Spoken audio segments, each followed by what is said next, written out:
Hello, welcome to the video, and today we're going to be discussing about how could a USMNT Nations League roster look like. So, let's begin. But before we continue, I'd like to tell you guys to like and subscribe because it is very important that you guys are subscribed so you guys can never miss another video. So, let's continue.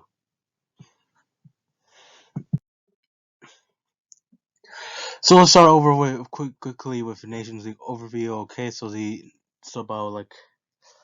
about if to my calculations, if my calculations are correct,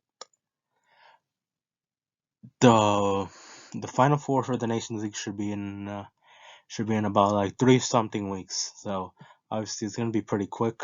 The final four: USMT versus Mexico at Las Vegas, June 15 in Allegiant Stadium. Uh, if visiting Allegiant Stadium is in my bucket list. Like I'm not going to the USMT versus Mexico game because I live all over here in Illinois, and obviously it is very expensive to drive alone in Texas, let alone going to that game. It's at Allegiant Stadium, so obviously I don't know if there's going to be another USMT versus Mexico in Las Vegas, but if the Raiders play, I might as well go and just watch the Raiders. Um, so obviously the USMT and Mexico already played in Las Vegas once in 2021. USMT defeated Mexico in the Gold Cup final. We all remember that, the Miles Robinson winning goal. So obviously that was very exciting to see. The final is going to be in Allegiant Stadium as well, June 18th in Las Vegas. So again, it's going to be pretty quick. Preliminary squads have already been announced, so there's about like 60 some people in there. And the USMT are defending the CONCACAF Nations League title. So in 2021, in the Final Four in Denver, the USMT won. So the first match, I think they played against Honduras, they won like 1-0 with a goal from Jordan Pefok. And I remember at the time everybody wanted Jordan Pefok to be the starting striker. Like I remember that. Those are some weird times back then. We barely beat Honduras. I remember. Like we played pretty terrible that match, but we somehow still won that game. Who was our Jackson Ewell and Sebastian Lletget back then were starting midfielders. Tyler Adams, I think he was injured around that time. I think he played a little bit against Mexico, but I don't think he played that much because of his injury. Uh, what do I remember as well? Tamreen, I think Tamreen, he might have started that match. No, it was John Brooks and wait, it was John Brooks and Mark McKenzie. I think as the starting center backs. I think they were, if I'm not mistaken. So obviously, back then the squad was a whole lot weirder. Oh, Zach Steffen was the starting goalkeeper as well.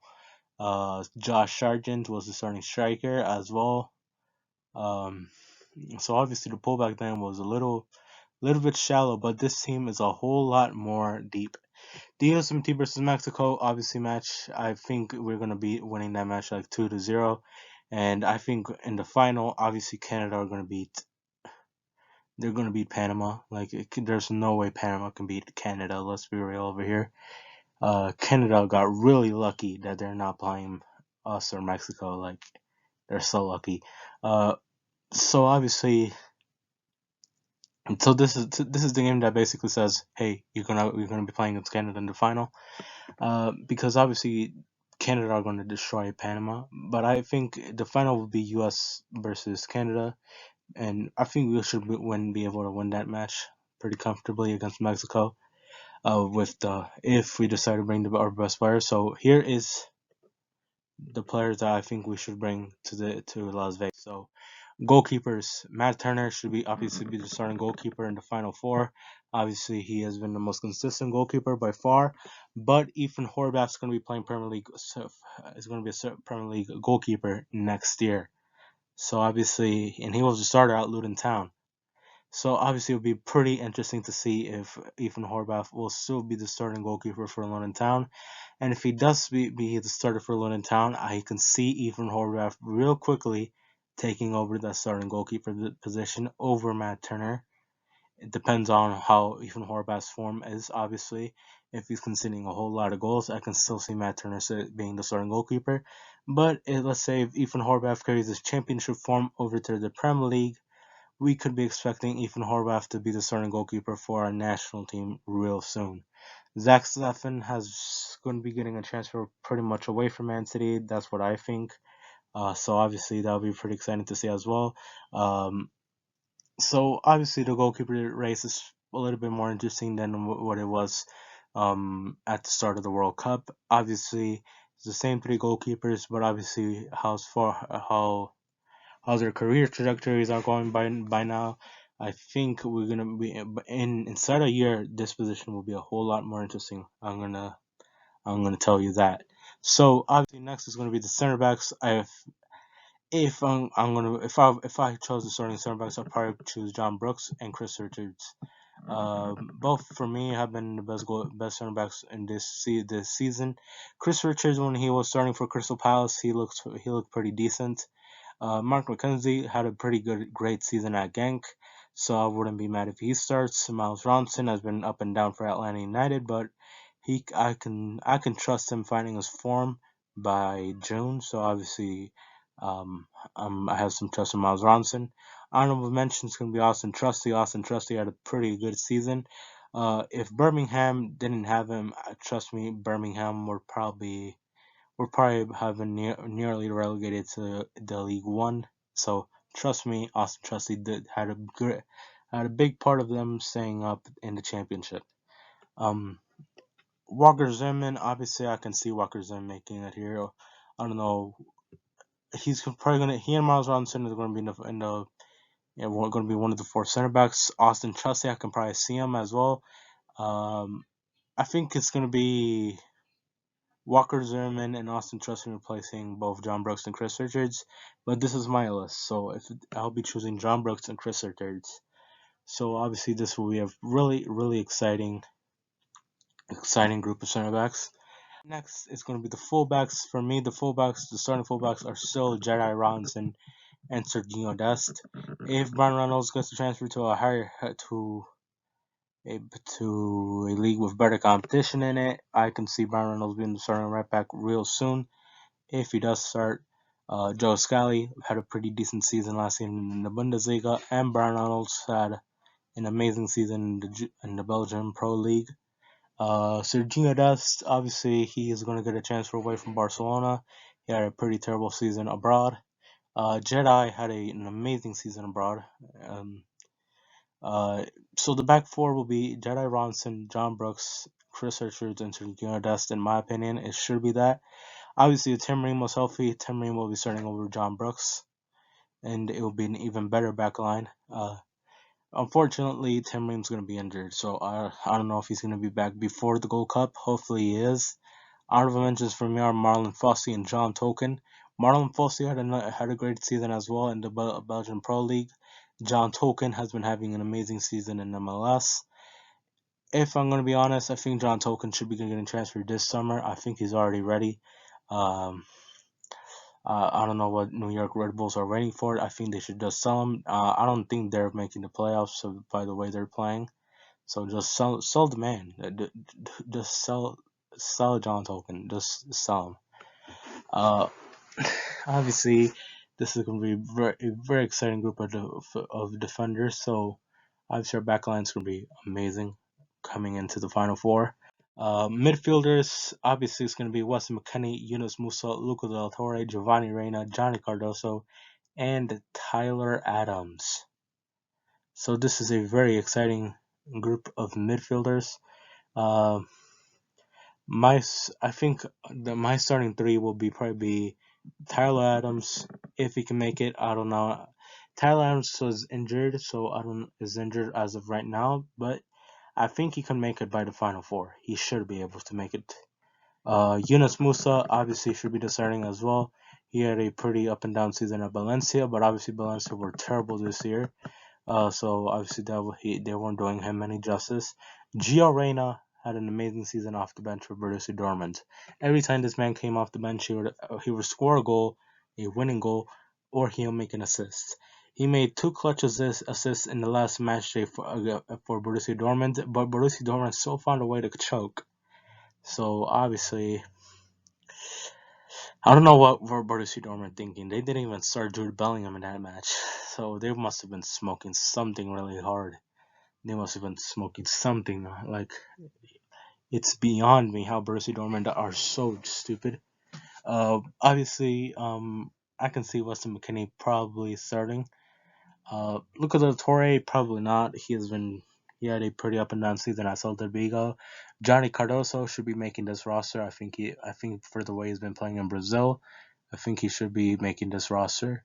Especially because we need a backup for Tyler Adams, and in case Tyler Adams gets injured or if he's not 100%, let's just say it's an 80% of Tyler Adams, I'd like to have a Johnny Cardoso type player in the bench. So obviously this is a very good group of midfielders. Timothy Tillman for me is my honorable mention. I think for the way he's been playing for LAFC in CCL and MLS, I think he probably has earned a spot in the Gold Cup, but I think he's a little bit behind for the Nations League as of right now. I think Timothy Tillman after this MLS season should go back to Europe. I feel like he's behind in the pecking order a bit. I say a bit because obviously I think he's behind. He's definitely behind his brother. His brother is better and younger, but I do not know how much better can Timothy Tillman get. But hopefully he can get better. So Jordan Mihailovic as well is another guy that I think should be in the honorable mentions. I think as well, but obviously he's been pretty inconsistent in the Eredivisie. So next is gonna be the wingers. Okay, the wingers for me should be Christian Pulisic, Alejandro Sendejas, Timothy Weah, and Taylor Booth. For me, the starters should obviously be Christian Pulisic and Tim Weah. Both of them have been amazing this season at their respective clubs. Tim Weah is playing as a fullback as of recent. Yeah, it's pretty weird, but Tim Weah has been playing as a fullback. But obviously, he's in the U.S. and should be a winger. Christian Pulisic, obviously, he hasn't had the best season in Chelsea, and he should probably get a move. So I think getting some form over here a little bit would help him. Alejandro Sendejas obviously had a pretty good season at Liga MX. Taylor Booth had an amazing season for FC Utrecht. I'm excited to see what he can do moving forward. So obviously, this is a very good group of wide forwards. I think it's going to be very exciting to see how this winger pool is going to change over the next few years. I feel like it's getting whole lot more competitive, and I feel guys like Jordan Morris and Paul Arriola are falling behind, especially with new players coming up from the U20s and players who are playing pretty good at the wings like Caleb Wiley and Cam Paredes, and I'm forgetting someone else. And Malik Salman as well. So obviously this is a very exciting group of four. Next is going to be the strikers. The starting striker for me should be Folarin Balogun. Ricardo Pepi has been amazing for the national team. Not gonna lie, but you got to start Folarin Balogun. Like you at least got to have a look at him. In the Mexico game, I feel like I'm already excited for the Mexico game. Once I heard that Folarin Balogun was committed to the USMNT and will be playing in the Final Four. That'll be very exciting to see. He scored like 20 something goals this season, and obviously he's going to rip apart Cesar Montes and whatever Mexican center back Mexico can throw at him. I do not care if it's Israel Reyes, Nestor Araujo, Hector Moreno. I do not care. Folarin Balogun and the rest of the USMT forwards are gonna cut that shit like a knife. They're gonna cut him like a knife. I swear, they're gonna cut him like a knife. Uh, it's gonna be very exciting to see how's Mexico gonna handle this because obviously I'm already excited for the game. Like, if I had money in this game, I would be 100% be putting my whole bank on the U.S. I would 100% be putting my bank on the U.S. Um, we are going to destroy Mexico in this game. So obviously, Mexico, I'm wishing you guys good luck because you guys are going to need it. So with this, obviously, this lineup is pretty scary. Matt Turner in goal, a back four of Jedi Robinson, John Brooks, Chris Richards, Sergio Dest, double pivot of Tyler Adams and Yunus Musa, and which is an amazing double pivot as well. Christian Pulisic, Giovanni Reina, and Timothy Well, all providing protection for the man up top, Florian Balogun. Obviously, it's going to be a very, very, very scary lineup from the US. And obviously, if I was Mexico, I'd probably already shit myself. Like, who can you really throw at Florian Balogun? If you're in Mexico, who are you going to be throwing at Florian Balogun? You're going to be throwing at him, who knows, like Israel Reyes or Cesar Montes. I do not know who did they even have as fullbacks. Who does Mexico have? Jesus Gallardo. Who is it? Jorge Sanchez. Jorge Sanchez is pretty terrible defensively, and obviously with this U.S. squad, with obviously having an improved version of Jedi already, this is not going to be the same Jedi from World Cup qualifying. This is going to be a whole different Jedi. So obviously, already feel bad for Mexico. I feel if Mexico are going to have a chance in that game, I feel like Edson Alvarez is going to have to have a huge game defensively, like especially with players like Gio Reyna. Gio Reyna can hurt Mexico at any moment. Like, uh, if I were Mexico, I'd pretty much kill myself, like in the literal way. Like, um, I don't see anybody that Mexico can throw at the U.S. Gerardo Ateaco's pretty decent, but I don't really see him stopping Tim well. Johan Vasquez, obviously, that boy I think he recently got relegated with Cremonese. Yeah, he practically did. So obviously, yeah, it's going to be pretty exciting to see what Mexico can do.